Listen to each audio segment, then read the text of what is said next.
घाटी industry area है, उसके आसपास के किसान जो हैं, ये उनका डेपुटेशन है। जहाँ घाटी के अंदर सिडको इंडस्ट्री जो है वो लगी है, सब लोगों ने इसका वेलकम किया था। लेकिन आज वो इंडस्ट्री जो है वो किसानों के जाल का जो है वो उनके लिए मुश्किल जो है बन चुकी है, क्योंकि उस इंडस्ट्री का गंदा पानी जो है हमारी जो एंसेस्ट्रल कूलें हैं, पुश्तैनी कूलें हैं, उसके अंदर जा रहा है।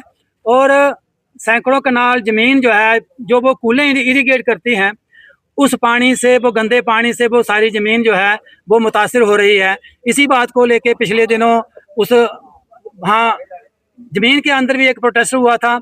और आज हम वही बात जहाँ डिप्टी कमिश्नर साहब को बताने आए थे, हमारी मुलाकात यहाँ एडिशनल डीसी से हुई है। और उनको हमने यही बताया है कि ये जो गंदा पानी जो केमिकल्स टॉक्सिन से भरा हुआ है, जो ना तो मवेशियों के पीने के काबिल है, ना ही इंसान के पीने के काबिल है, ना ही खेतों के अंदर जाने के काबिल है। और जो जब खेतों के अंदर जाता है तो वो फसल की हालत आप ये देख रहे हैं कि ये हालत जो है वो फसल की हो गई है। धान की फसल भी पीछे खराब हुई थी। कई बार फैक्ट्री वालों को कहा कि ये गंदा पानी रोकें, लेकिन वो कोई बात सुनते नहीं है, क्योंकि वो बड़े बड़े मगरमच्छ हैं। उनके डायरेक्ट लिंक्स जो हैं वो सरकार के साथ हैं, बड़े बड़े लोगों के साथ हैं। वो आम जनता की, छोटे गरीब किसान की परवाह नहीं करते हैं।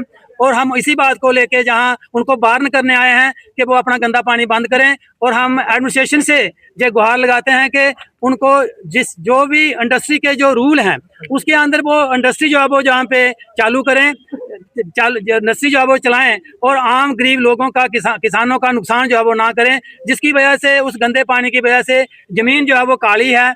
उस गंदे पानी की वजह से जो उसके अंदर बदबू है, वहाँ कोई आदमी आ जा नहीं सकता। अगर वो आदमी, कोई इंसान उस गंदे पानी के साथ हाथ या पाँव उसका टच हो जाता है तो इन्फेक्शन हो जाती है, खारिश जो है वो के साथ वो बीमार पड़ जाता है। और कई जानवर जो हैं वो उस पानी की वजह से मर गए हैं। और कई कनाल जमीन जो है जिसके ऊपर फसल लगी हुई है, वो फसल जो है वो खराब। हम यही बात को लेके एडमिनिस्ट्रेशन के पास आए थे और हमें एडिशनल डीसी साहब ने आश्वासन दिया है और उन्होंने हिदायत भी दी है कुछ कंसर्न अथॉरिटीज को, पोल्यूशन कंट्रोल, एग्रीकल्चर डिपार्टमेंट्स को, कि वहाँ पे जाके मौका पर देखें और किसान की प्रॉब्लम का हल करें। घाटी के पास ही ये लगता चंग एरिया है, फोर लाइन का चंग एरिया है, जहाँ पर किसान जो है वो अपनी किसानी करते हैं। हजारों कनाल जमीन है वहाँ पर।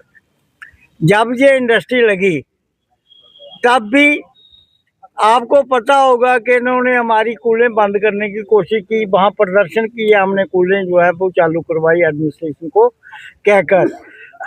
तो आज किसान ने कुछ राहत ली, लेकिन आज हमारा किसान जो है एक तो कुदरती मार से जूझ रहा है। बारिश नहीं हो रही है, उसको टाइम पर खाद नहीं मिल रहा, उसको टाइम पर बीज नहीं मिल रहा है, और ऊपर से ये इंडस्ट्री का जो गंदा पानी है वो उन नालों में आ रहा है। तो किसान को पता लगा कि ये जो अनट्रीटेड वाटर है इसके अंदर केमिकल्स हैं, इसकी वजह से क्या हुआ, हमारी फसल जो है वो सूखना शुरू होगी, हमारे मवेशी मरना शुरू हो गए, और हमारी कई लोग हैं उनकी बकरियां वगैरह, भैंसें वगैरह मर गई हैं। तो आज हम डीसी कठुआ को अपना एक मेमोरेंडम देने आए थे कि हमारी ये परेशानियां हैं, क्योंकि डिस्ट्रिक्ट डेवलपमेंट कमिश्नर जहाँ किसी काम के लिए बाहर हैं, तो एडिशनल डिस्ट्रिक्ट डेवलपमेंट कमिश्नर से हम मिले।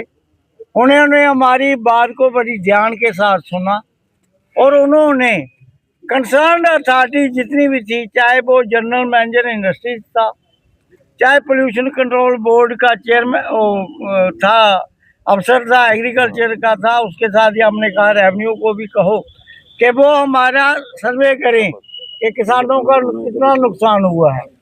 और हमने उनको ये भी कहा है कि अगर किसानों का ये मसला हल नहीं हुआ तो हमारी ऑर्गेनाइजेशन ऑल इंडिया किसान सभा मजबूर होगी सड़कों पर उतरने के लिए, जिसकी सारी की सारी जिम्मेवारी जो है वो सरकार की होगी।